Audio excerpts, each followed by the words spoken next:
Magandang umaga sa inyo lahat at welcome po sa ating GTCC Online Church Service ngayong Sunday, July 12, 2020. Purihin ang Diyos sa umagang ito at umaasa ako na kayong lahat ay nasa maganda at mabuting kalagayan sapagkat tayo ay merong Diyos na laging kumakalinga sa atin.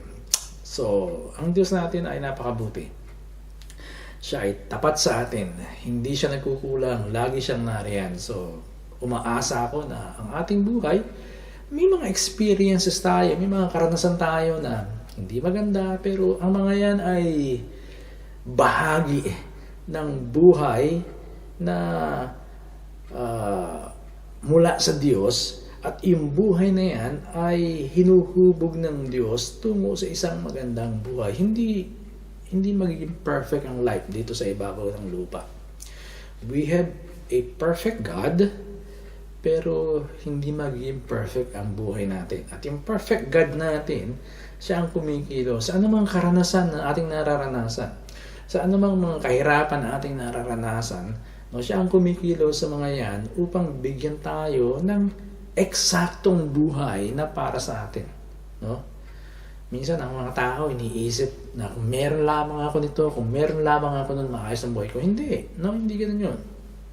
Kilala tayo ni God na baka pag binigyan tayo ng malaking pera, ibang gawin natin. Baka maging kriminal tayo. So, merong ganun na karunungan si Lord na alam niya kung ano yung para sa atin at kung tayo ay sumusunod lamang sa Kanya. Tayo ay patuloy na sumusunod sa Kanya. Yung buhay natin, kahit na may mga karanasan tayo, may mga experiences tayo sa buhay na hindi maganda, magiging ayos yan. Magiging abundant yan.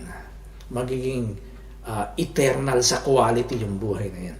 So, ano man ang karanasan nyo sa buhay? No? Walang exemption. Ano man ang karanasan nyo sa buhay? Pwedeng gawin ni Lord yan na maganda, ayos, at karapat dapat para sa inyo upang sa ganun kayo ay malagay sa isang kalagayan na talagang masasabi ninyo, Lord, you are good. Lord, you are so good. You are so faithful. Masasabi niya yun sapagkat marunong si God, matalino ang Diyos natin at alam niya kung paano ilagay ang tao sa bawat kalagayan dito sa ibabaw ng lupa. So, yun, maasa ako na kayo ay nasa magandang kalagayan sapagkat mayroon tayong good and beautiful God. Ngayon, sa ating pananambahan ngayon, no, makakasama natin si Kate para sa scripture reading at pagkatapos aawit sa atin si Kazel at ang tutugtog ay si Uway. No, si Kazel at saka si Kate, isa lang ngayon. Si Kate ang aawit, siya rin ang magbibigay ng scripture reading sa atin yan. Hindi ko malaman kung bakit nasasala tayo sa ating mga participants sa ating online service But anyway, salamat sa effort na ginagawa ng ating mga participants sa ating online service. Bago ko makakalimutan, alam nyo, July 10. Sinong nakaalala? July 10. July 10 ay birthday ng GTCC. So, happy birthday GTCC, happy anniversary GTCC, at bagamat wala tayong special na program, babawi tayo next year. Bawian na lang natin next year yung ating pagdiriwang ng ating anniversary. Sa bagay, hindi naman mahalaga yung pagdiriwang. Ang mahalaga, faithful tayo, na namumuhay, sumusunod sa ating Panginoong Jesucristo. Pero gawin natin yan. Pag okay na ang lahat, next year, bawian natin. Gawin natin en grande ang ating celebration. So, para sa ating, bago ko ibigay kay Kate, yung ating para sa scripture reading, tayo muna ay manalangin. Lord, sa umaga ito, we are so thankful. Thank you sapagkat ikaw ay isang compassionate God. Nasabi nga Panginoon sa isang awit, sa Psalm 45 verse 9, the Lord is good to all. The Lord is good to all, and His compassion is over all that He has made. Ikaw ay mabuti sa lahat, at ikaw ay merong kahabagan sa lahat ng iyong ginawa. At alam namin, Panginoon, isa kami sa mga recipients, isa kami sa mga tumatanggap ng iyong kagandahang loob, ng iyong kabutihan at ng iyong kahabagan. And for that, we thank you. So umagang ito, Panginoon, pagpalain po ninyo ang aming gawain. Pagpalain niyo ang bawat isang nanonood sa kanilang mga cellphone, tablet, computer, television. Lord, pagpalain niyo ang bawat isa sa amin, Panginoon. At maging ang aming mga tahanan. Pinupuri ka namin at niluluwalhati sa pangalan ni Jesus. Amen at Amen. Now, para sa ating scripture reading, narito po ang ating kapatid at aking pamangkin na si Kate. Buksan po natin ang ating mga Biblia sa aklat po ng mga awit. Psalms 119, verses 105 to 112. Psalms chapter 119, verses 105 to 112. Kaliwanagan mula sa kautusan ni Yahweh. Salita mo'y isang tanglaw na sa akin ay patnubay, sa landas kong daraanan, liwanag na tumatanglaw. Taimtim ang pangako ko, ang utos mo ay susundin, tutupadin ko ang tuntuning iniaral mo sa akin. Labis-labis, O Yahweh, ang hirap kong tinataglay. Sang-ayon sa pangako mo, pasiglahin yaring buhay. Ang handog kong pasalamat, Yahweh, sana ay tanggapin. Yaong mga tuntunin mo ay ituro mo sa akin. Ako'y laging nakahandang magbuwis ng aking buhay, pagkat di ko manilimot yaong iyong kautusan. Sa akin ay mayroong handang patibong ang masasama, ngunit ang iyong kautusan ay hindi ko sinisira. Ang bigay mong mga utos, ang pamanang walang hanggan, sa puso ko'y palagi nang may dulot na kagalakan. 112. Ang pasya ko sa sarili, sundin ko ang kautusan. Susundin ko ang utos mo habang ako'y nabubuhay. Ito po ang salita ng Diyos. Samahan niyo po kami na awitan at papurihan ng Diyos sa oras na ito.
Okay, atin pong itutuloy ang ating series na Imitating Christ at ngayong umaga ay tatalakayin natin yung ikalawang bahagi o yung part 2 ng Put on the Lord Jesus Christ. Noong last Sunday ay tinalakay natin yung part 1 nito. Ngayon ay tatalakayin natin yung part 2 at pagkatapos next Sunday ay tatalakayin natin yung part 3 ng Put on the Lord Jesus Christ at doon matatapos yung ating series ng Imitating Christ. At pagkatapos noon ay we will see kung anong magiging setup ng leadership team para sa mga susunod pang mga online church service kung hindi pa pwede magtipon-tipon ng physical sa church. Ganun pa man, umaasa ako na sa mga nakaraang series natin ay meron kayong nakapulot, meron kayong natutunan at nagiging bahagi ng inyong buhay ang mga bagay na yun. So ngayong umaga ay muli, bago tayo magpatuloy sa ating paksa, muli nating basahin ang ating pinaka-teksto sa ating series na ito, no? At yun ay ang 1 John chapter 2 verse 6. Babasahin ko ulit sa NIV at pagkatapos ay babasahin ko rin sa ang salita ng Diyos Tagalog version. Ang sabi sa NIV, whoever claims to live in Him must live as Jesus did. Whoever claims to live in Him must live as Jesus did. Sa Tagalog, ang sinumang nagsasabing siya ay sa Diyos, dapat siyang mamuhay ng tulad ni Jesucristo. Ang sinumang nagsasabing siya ay sa Diyos, dapat siyang mamuhay ng tulad ni Jesucristo. Tayo ay samandaling manalangin. Lord, we thank you for your love. Thank you for your grace and your goodness. Salamat po sa pag-ibig ninyo, sa inyong kabutihan, sa inyong kagandahang loob. Salamat sa aming Panginoong Jesucristo na nag-alay ng kanyang buhay sa amin upang bigyan kami ng bagong buhay. We thank you for that life, that eternal life, that abundant life. Yung buhay na yan na buhay mismo ni Kristo na ibinahagi sa amin. Na sa pamamagitan niyan ay nagkaroon kami ng kakaibang buhay sa ibabaw ng lupa. And for that, Lord, we are so grateful dahil ibang klase ang buhay na ito. Sa umagang ito, Panginoon, muli naming pinagpapasakop ang aming mga isipan at puso sa iyo. Patuloy kayong magturo sa amin ng mga bagay na nais ninyong matutunan namin at maging bahagi ng aming buhay bilang mga tagasunod ni Kristo. Salamat po ng marami sa pagkakataong ito. Patnubayan niyo po kami sa pangalan po ni Jesus. Amen. Sa aklat ni Gary Black Jr. na may pamagat na Preparing for Heaven, what Dallas Willard taught me about living, dying, and eternal life, ganito ang sabi niya. O sinabi niya ito. Too often and for too long, the local church and Christian teaching have ignored the real substance of the heavenly life. There is so much attention paid to getting to heaven. We are good at telling people what they need to be saved from. We are not as good as helping people discover what they are saved to, or that choosing heaven is actually a lifelong process of submitting our hearts, minds, bodies, relationships, and souls to Jesus in an apprenticing relationship or discipleship relationship or discipling relationship, and not merely a one-time decision.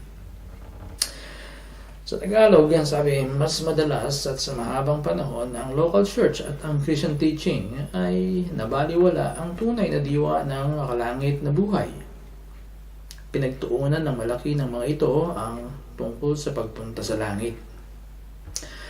Mahusay tayong magsabi sa mga tao kung mula saan sila dapat maligtas. Pero hindi tayo kasing husay sa pagtulong sa mga tao sa pagtuklas kung para saan sila naligtas o na ang pagpili sa langit sa katunayan ay isang habang buhay na proseso ng pagpapasakop ng ating mga puso, isipan, katawan, kaugnayan at kaluluwa kay Jesus sa isang disipulong kaugnayan at hindi lamang basta minsanang desisyon. Tama si Gary Black sa kanyang pahayag na mabilis nating masasabi sa isang tao na ating binabahagian ng Ebanghelyo na kung siya ay sasampalataya sa Panginoong Jesucristo, siya ay maliligtas mula sa kasalanan at mula sa kabayaran ng kasalanan. Pero malaki ang kulang natin sa kahusayan na ituro sa kanila o sa tao na ating binabahagian ng Ebanghelyo kung paano tamang ipamuhay ang isang naligtas na buhay. Madalas, ang tila baga gusto lang nating marinig mula sa isang tao na ating sineshare ng gospel ay ang tinatawag na sinner's prayer o yung panalangin ng pagtanggap. Na kapag narinig na natin yung tao na nanalangin ng Panginoong Hesus, sa oras na ito ay tinatanggap kita bilang Panginoon at tagapagligtas ng aking buhay, ay masaya na tayo, no? Tila baga mission accomplished na tayo.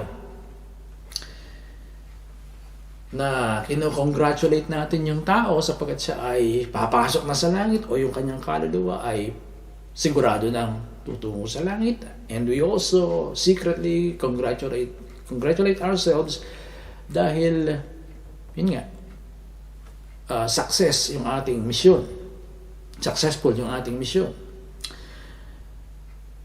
Pero wala na tayong halos pakialam kung paano niya ipamumuhay yung buhay na tinanggap niya mula sa Panginoon, kung yun nga ay tinanggap niya sa oras na yun.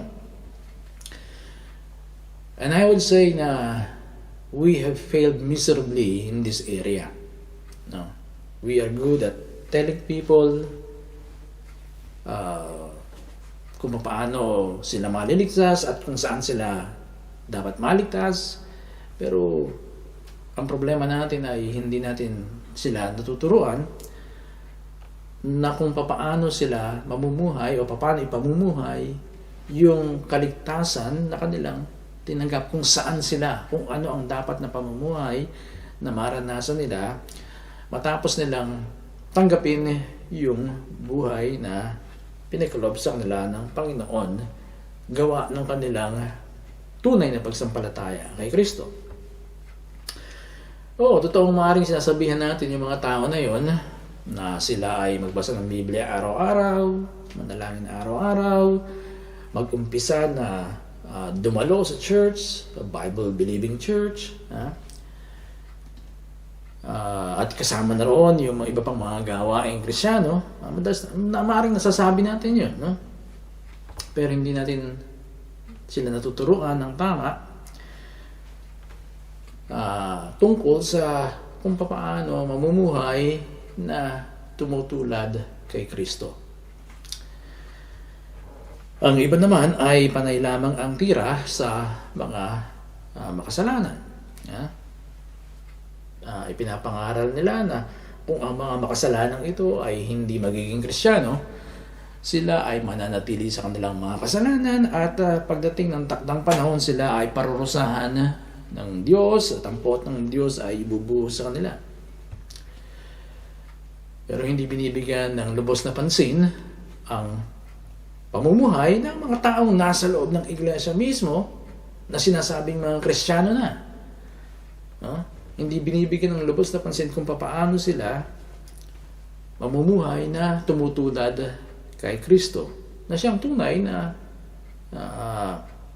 pagtatagumpay laban sa kasalanan o susi sa pagtatagumpay laban sa kasalanan.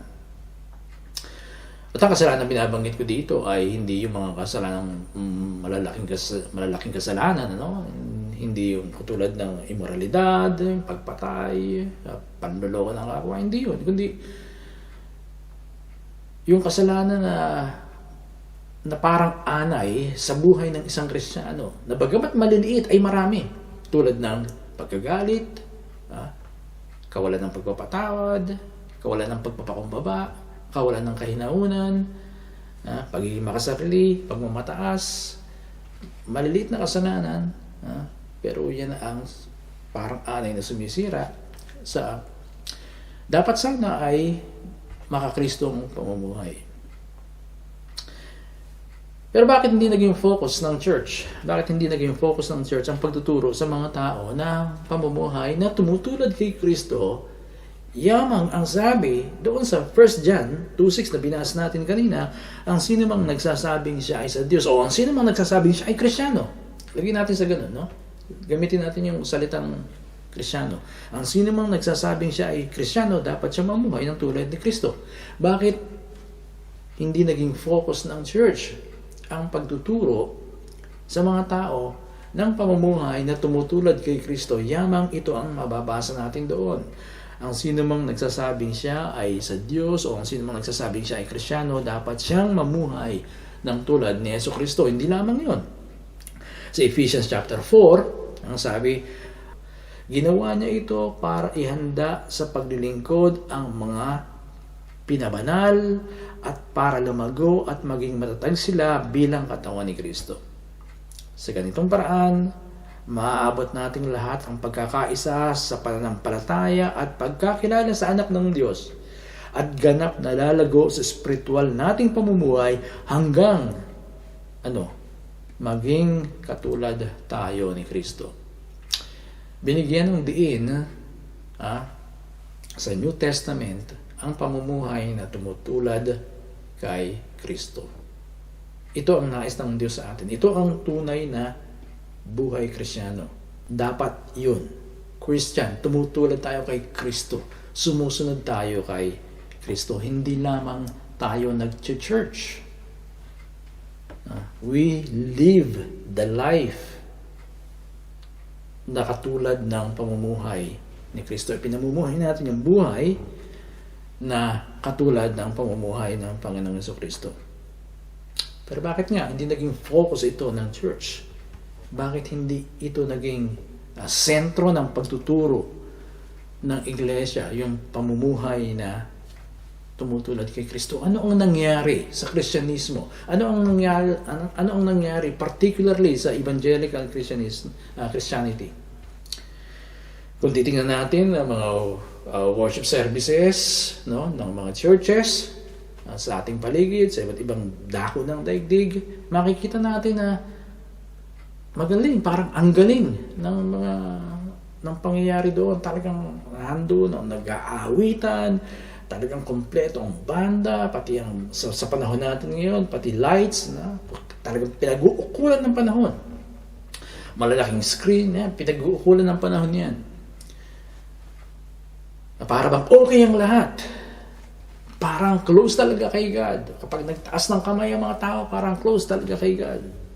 Pag nagsigawan ng mga tao, parang talagang nahandun ang true Christianity. Pero pag uwi sa bahay ng marami sa atin, pagbalik natin sa trabaho o sa ating mga komunidad, sa ating mga kapitbahayan, nawawala yung hiyas ng tunay na Kristyanismo. At ito ay ang pagtulad kay Kristo. Nawawala yung hiyas, yung jewel. The amazing jewel in the Christian life today is not evangelism. It's not prayer meeting. It's not mission outreach. It's not worship. The amazing jewel in the Christian life today is the imitation of Christ. Christ-likeness. At ang sinasabi kong nawawala sa church, no? Ang sinasabi kong nawawalang hiya sa iglesia, hindi nawawalang hiya, nawawalang hiyas. Yung hiyas, yung jewel. Ang sinasabi kong missing jewel sa church, di ba, English na lang baka magkamali pa ng dinig. Ang sinasabi kong missing jewel, yung hiyas na nawawala sa iglesia, ay hindi yung pagsambit ng living a Christ-like life. Hindi yung pagsambit ng imitating Christ. Hindi yung pagsambit ng Christ-likeness sa loob ng iglesia. Madalas na nababanggit yan. Madalas na nasasambit yan sa loob ng mga local church. Yung katagang yan ay kasama na yan. Walang isang taon nalilipas na hindi nababanggit ang katagang pagtulad kay Kristo o Christ-likeness. Pero hindi yun ang sinasabi ko. The real thing ay ang pagsasakatuparan nito. Yun ang real thing. Yung pagsasakatuparan, hindi yung pagsambit. Sapagkat halos lahat naman ng church, no, ay nagbabanggit ng Christ-likeness. Let's live a Christ-like life. Pero hindi yun eh. Hindi yun doon. Hindi yung pagsambit lamang ng katagang yun o ng prinsipyong yun, kundi yung talagang pamumuhay nito. Yung pagsasakatuparan. Kaya dapat na maibalik sa loob ng iglesia ang nawawalang curriculum na ito. Yung nawawalang curriculum na pagtuturo sa pagtulad kay Kristo. Sapagkat sa akin tingin, nawala ito. No?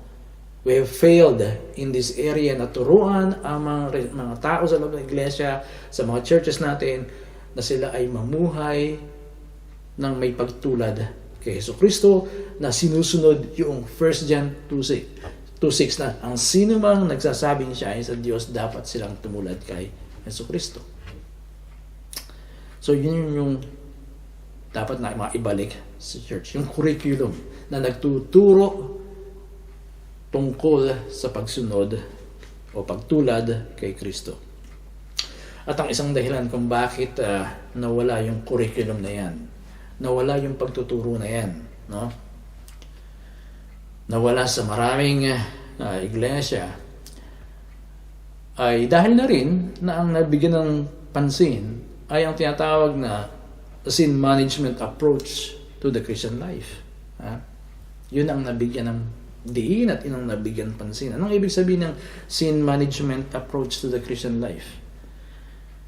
Ang ibig sabihin nito na sa halip na tahakin ng isang Kristiyano ang paglalakbay tungo sa pagiging tulad ni Kristo o paglalakbay na tumutulad kay Kristo, na kung saan ang pagkakasala ay unti-unting nababawasan, no? At ang paglago at pagtulad kay Kristo ay unti-unting lumalago. Sa halip na yun ang mangyari, natahakin yung landas na yun, ang naging kaisipan ng maraming Kristiyano at ang tinahak ng maraming Kristiyano ay maging kalasag ang 1 John 1:9. Nang ibig sabihin, nasiyahan na lamang ang maraming Kristiyano na sila ay mag-confess ng kasalanan. No? Nasiyahan na lamang ang maraming Kristiyano na ganun ang kanilang Christian life. With regards to sin. Kaugnay sa kasalanan na i-confess lang. Pag nagkasala, i-confess. Pag nagkasala, i-confess. Well, hindi masama ang mag-confess ng kasalanan. Hindi masama ang i-confess ang kasalanan. Pero hindi ito ang dapat na normal way of life ng isang lumalagong Kristiyano. Dapat na magkaroon ng new normal way of life, at ito ay ang journey into Christ-likeness. Pero kung hindi mo natutunang tularan ang pamumuhay ni Kristo at sapat na sa iyo ang buhay na nagkakasala, nagko-confess, nagkakasala, nagko-confess, nagkakasala, nagko-confess, hindi ito ang Christian life o abundant life na gusto ni God para sa iyo. Hindi ito ang journey into Christ-likeness, hindi ito ang journey into the abundant life na gusto ni God para sa iyo. Sa halip, ito ang sin management approach sa Christian life. Ibig sabihin, minamanage mo lang ang lagi mong pagkakasala sa pamamagitan ng confession sa halip na mamuhay ka na unti-unting hindi ka na nagkakasala dahil unti-unting natutulod ang buhay mo sa pamumuhay ni Kristo o ni Jesus. Sa ganitong approach, yung sin management approach, no, sa ganyang approach, imbis na isuot si Kristo na sinabi doon sa Romans 13:14, o ipamuhay si Kristo, ang nangyayari ay ipinamumuna si Kristo sa mga dumi sa katawan, no? Sa dumi sa kaluluwa natin, ibig sabihin.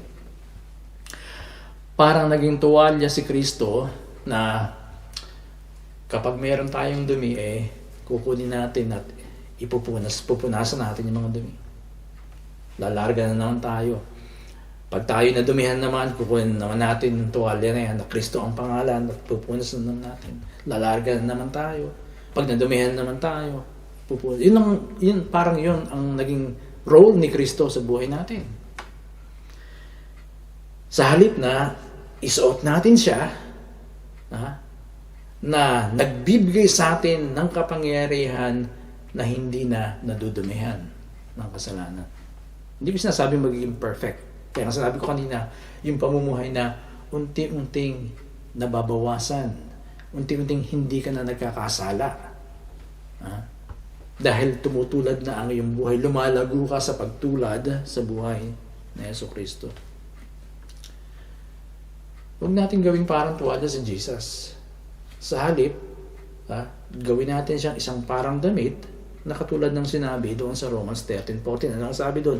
Kundi isuot ninyo ang Panginoong Jesucristo at huwag ninyong paglaanan ang laman upang masunod ang mga pagnanasa nito.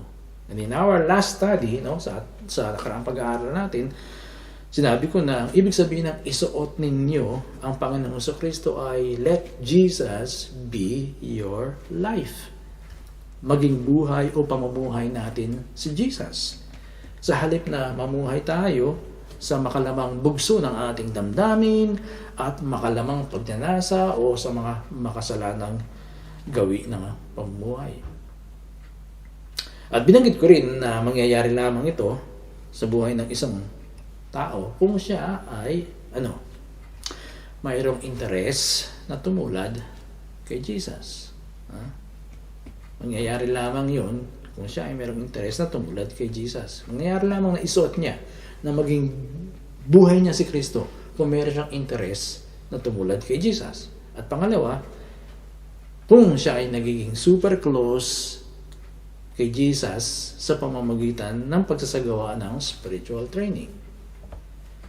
Of course, imposible na magkaroon ng interes ang isang tao na tumulad kay Kristo kung wala siyang bagong buhay mula kay Kristo. Kinakailangan niya yun. Imposible na maging super close siya kay Jesus kung wala siyang bagong buhay mula kay Kristo. So, yun ang prerequisite doon. You will not be interested. No, you will not be interested in following Christ or imitating Christ without first having that new life in you. No, hindi ka magiging interesado ron eh. So, kinakailangan meron ka munang bagong buhay. Pero, pagpalagay natin, let's assume that you already have this life. You already have this new life. Ipagpalagay natin na meron ka ng bagong buhay na ito na bigay ni Kristo. Ano ang unang hakbang na gagawin mo para masimulan mong isuot si Jesus? Ano ang unang hakbang na gagawin mo para masimulan mong gawing buhay si Jesus? Sa bagay na yan, no, gusto kong tingnan natin ang Colossians 3 verses 1 to 4. Ang sabi doon sa Colossians 3 verses 1 to 4, yaman kayo nga ay muling binuhay na kasama ni Kristo. Hanapin ninyo ang mga bagay na nasa itaas, kung saan si Kristo ay nakaupo sa kanan ng Diyos. Ituon ninyo ang inyong pag-iisip sa mga bagay na nasa itaas at hindi sa mga bagay na nasa lupa. Ito ay sapagkat namatay na kayo at ang buhay ninyo ay natatagong kasama ni Kristo sa Diyos. Kapag si Kristo na ating buhay ay mahayag, kasama rin naman niya kayong mahayag sa kaluwalhatian. Tandaan ninyo, imposibleng magkaroon ng interes ang isang tao na tumulad kay Kristo at maging super close sa Kanya kung ang taong yun ay walang bagong buhay o hindi pa nagkakaroon ng bagong buhay kay Kristo. Pero dito, tingnan nyo ang sinabi ni Pablo sa verse 1. Yaman kayo nga ay muling binuhay na kasama ni Kristo. So dito, ang sinasabi ni Kristo sa mga taga-Kolosas, sa mga Kristyano doon, yaman kayo ay meron ng bagong buhay kay Kristo. Yaman kayo ay muling binuhay na kasama ni Kristo. Kung ito ay totoo sa atin, kung ang buhay na ito ay isang realidad sa atin, ang sabi ni Pablo, hanapin ninyo ang mga bagay na nasa itaas kung saan si Kristo ay nakaupo sa kanan ng Diyos. Ituon ninyo sa Kanya, o ituon ninyo ang inyong pag-iisip sa mga bagay na nasa itaas at hindi sa mga bagay na nasa lupa. So ito yung dapat gawin ng isang tao na muling binuhay na kasama ni Kristo. Ibig sabihin, yung taong nagkaroon ng bagong buhay kay Kristo. Sakto na yan, sabi sa verse 4, kapag si Kristo na ating buhay. So, yun ang assumption ni Pablo, no? Si Kristo ang buhay mo. Binagkaroon ka ng bagong buhay kay Kristo. Kapag tayo ay mayroong bagong buhay, kung tayo ay bagong buhay na, binigyan na ni Kristo ng bagong buhay, ang dapat natin gawin ay ituon natin, hanapin natin ang mga bagay na nasa itaas kung saan si Kristo ay nakaupo sa kanan ng Diyos at ituon natin ang ating isipan sa mga bagay na nasa itaas at hindi sa mga bagay na nasa lupa. Nang sabihin ni Pablo ang katagangan, sinasabi lamang niya na dahil meron na kayong bagong buhay, ito ang dapat ninyong maging gawin. Ito ang dapat ninyong gawin. Ito ang dapat ninyong maging pangunahing interest. Yaman kayo ay meron ng bagong buhay kay Kristo. Ito ang dapat na interest ninyo. So kung bagong buhay, ito ang dapat na maging interest. Pero kung wala ito, hindi pwedeng maging interest ito. Hindi pwedeng maging ito ang gusto nyo. Kaya lamang merong pagkagusto o interes ang isang tao na tumulad kay Jesus dahil meron siya itong bagong buhay. Kaya dito, nang sabihin niya na yaman kayo may bagong buhay na kay Kristo o yaman kayo ay binuhay na kasama ni Kristo, ito ang maging pangunahing interes ninyo. Ito ang hanapin ninyo. Ito ang pagsumakita ninyo. Seek the things that are above. Ito ang pagsumikapan ninyong hanapin.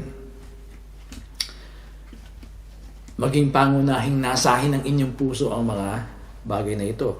Bagay na makalangit. O mga bagay na ukol sa Diyos. Mga bagay na pinag-uukulan na dapat nating pag-ukulan dahil ang mga yon ay merong kinalaman sa ating kaugnayan sa Diyos at sa kaugnayan natin kay Kristo bilang kanyang mga tagasunod. Sa halip na ang pag-ukulan natin ng pansin, sa halip na ang pag-ukulan natin ng panahon, sa halip na ang pagtuunan natin ng ating isipan ay ang mga bagay na panlupa, bagay na walang kinalaman sa ating kaugnayan sa Diyos, ito ang dapat na pag-ukulan natin ng pansin o ng ating isipan. Of course, nung sabihin ni Pablo na huwag ninyong pag-ukulan ng panahon o ng pansin ang mga bagay dito sa lupa. Ang sinasabi niya roon, sa konteksto ng Colossians, ay yung mga pangkasalukuyang usapin at filosofiya at katuruan nung panahon na yon, ano? Mababasa niyo yan sa chapter 2, yung binanggit niya yung kung ano yung mga issues, ano yung mga usapin doon sa chapter 2. Yun ang sinasabi niya na wag yung mga bagay na yun ang inyong bigyan ng pansin. Sa halip, ang pagbigyan nyo ng pansin o pagkulan nyo ng pag-iisip ay ang mga bagay na nauukol sa langit.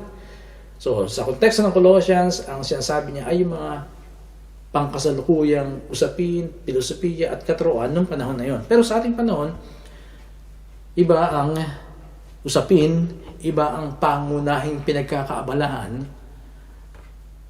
ng mga tao. Iba yung pangunahing mga bagay na kumukuha ng atensyon ng tao. Noong panahon na yun, walang mga computer games. So kaya hindi sila abala doon. Wala silang ganong pagkaabala. Ang pinagkakaabalahan nila ay filosofiya, no? Ibang klaseng filosofiya, mga katuruan. Lalo-lalo na at ang iglesia ay nagsisimula pa lamang, so meron pang mga bugso ng legalism ng panahon na yun, no? Hindi katulad ngayon, iba naman ang struggle ng maraming Kristyano. Ibang mga distraction, iba ang mga kaabalahan na umaatake sa atin. At iyon ang mga bagay na dapat nating isa-isang tabi. Sa halip, ibuhos natin ang ating isipan sa mga bagay na makalangit o sa mga bagay na nasa itaas. Na kung saan ang mga Kristiyano ay dapat na nagpipiesta, pagpiestahan ng mga Kristiyano ang mga bagay na ukol sa langit o mga bagay na ukol sa espiritu o mga spiritual na bagay. At umiba tayo ng pag-iisip kaysa sa pag-iisip ng mga taga-sanlibutan. Dahil kung hindi natin magiging buhay si Kristo. Hindi natin magiging pamumuhay ang pamumuhay ni Kristo. Isang makadiyos na pamumuhay. Isang pamumuhay na talagang devoted kay God. Nagmamahal kay God. Mayroong pagkauhaw kay God. At nang sabihin ni Pablo, ituon ninyo ang inyong pag-iisip sa mga bagay na nasa itaas, he was suggesting na mga bagay na ito, mga bagay na spiritual, ang maging desire natin. Ang mga bagay na ito ang maging dream, panaginip natin. Ang mga bagay na ito ang maging meditation natin o pagbubulay ng ating isipan saan man tayo naroon. Ang mga bagay na ito, mga bagay na spiritual, ang maging songs of our heart. Awit ng ating mga puso. Ang mga bagay na ito ang maging buhay natin. Maging life natin. Kung saan, tila baga, wala na tayong ibang nakikita kundi yun lamang. Na siya ang buhay natin. Na lahat tayo, naranasan natin sigurong ma-in love, ano? Yung talagang halos parang yun ang buhay natin. Wala tayong ibang nakikita kundi yung taong minamahal natin. Parang ganun. Doon nakabuhos ang ating isipan. Na wala na tayong ibang nakikita sa ating paligid, kundi siya lang. Sa ganitong paraan, dapat ganun din tayo. Ang ating isipan ay maibuhos natin sa mga bagay na panlangit, mga bagay na spiritual, mga bagay na ukol sa Diyos. Para masimulan ng isang Kristiyano na isuot si Kristo o ipamuhay si Kristo, dito siya dapat magsimula. Dito siya dapat magsimula sa pagtuon ng kanyang pag-iisip sa mga bagay na makalangit. To have them as integral parts of his or her life. Na maging mahalagang bahagi ng kanyang buhay ang bagay na ito. At hanggat hindi nangyayari yun, si Kristo ay madalas magiging parang pamunas lang. Magiging parang pamunas lamang na ginagamit natin sa tuwing tayo ay madudumihan. Na yun ang ating way of life. Na pag nadumihan tayo, punas. Pag nadumihan tayo, punas. Ganun ang mangyayari. Pero kapag nabago yung ating pananaw, nakatuon tayo sa mga bagay na spiritual, na katulad na sinasabi ni Pablo dito sa Colossians chapter 3, magsisimula tayo na magkaroon ng bagong pamumuhay. Pamumuhay na tumutulad kay Kristo. Dito tayo dapat magsimula. Dito tayo magsimula sa pagtuon ng ating isipan sa mga bagay na spiritual. Kaya pakinggan natin si Pablo. Pakinggan natin yung kanyang sinabi. Yaman kayo nga ay muling binuhay na kasama ni Kristo. Hanapin ninyo ang mga bagay na nasa itaas. Hanapin niyo ito. Itong pagsumikapan niyo. Kung saan si Kristo ay nakaupo sa kanan ng Diyos. Ituunin niyo ang inyong pag-iisip sa mga bagay na nasa itaas. At hindi sa mga bagay na nasa lupa. Bakit kailangan niyo ng pagtuon? Bakit ang ating isipan ay dapat na pumaroon? Yan ay dahil ang ating isipan ang simula ng pagbabago. Ibig sabihin, sa ating isipan nagsisimula ang lahat ng pagbabago. Kapag binago natin ang pinagtutuunan natin ng isip, ng ating pansin, binubuksan natin ang higit pang pintuan. Binubuksan natin ang pintuan ng higit pang pagbabago sa ating pamumuhay. At yon ay ang pamumuhay na tumutulad kay Kristo. Kaya napakahalaga na sinasanay natin ang isipan natin. Sa Philippians, may binanggit si Pablo, verse 8, na ang sabi niya doon, ang mga bagay na ito, bukod dyan mga kapatid, ang sabi niya, lagi ninyong isa-isip ang mga bagay na mabuti at kapuri-puri, mga bagay na totoo, marangal, matuwid, malinis, maganda, at kanais-nais. Yung mga bagay na yan, na kapag ipinamuhay, sabi niya sa verse 9, ipamuhay niyo ang lahat ng natutunan ninyo at tinanggap mula sa akin, sa salita at sa gawa, at sa inyo ang Diyos na nagbibigay ng kapayapaan. Kapag ipinamuhay natin yung ganong klase ng takbo ng isipan, na ang naghahari sa ating isipan ay ang mga bagay na magaganda, kapuri-puri, mga bagay na mabuti, matuwid, malinis, ang kanais-nais, ang mga bagay na yan, kapag yan ang naghari sa ating isipan, madali nating natatanggihan ang mga bagay na hindi maganda at mga bagay na negatibo. Kapag ganun ang naghari sa atin. Kaya mahalaga ng ating isipan ay pinapasunod natin doon sa mga bagay na panlangit. Sa mga bagay na makadiyos, sa mga bagay na ukol sa Diyos, sa mga bagay na ukol sa makadiyos na pamumuhay. Yun ang pag-isipan natin. Yun ang pagtuunan natin ng pansin. Nang sa gayon, ang ating buhay ay unti-unti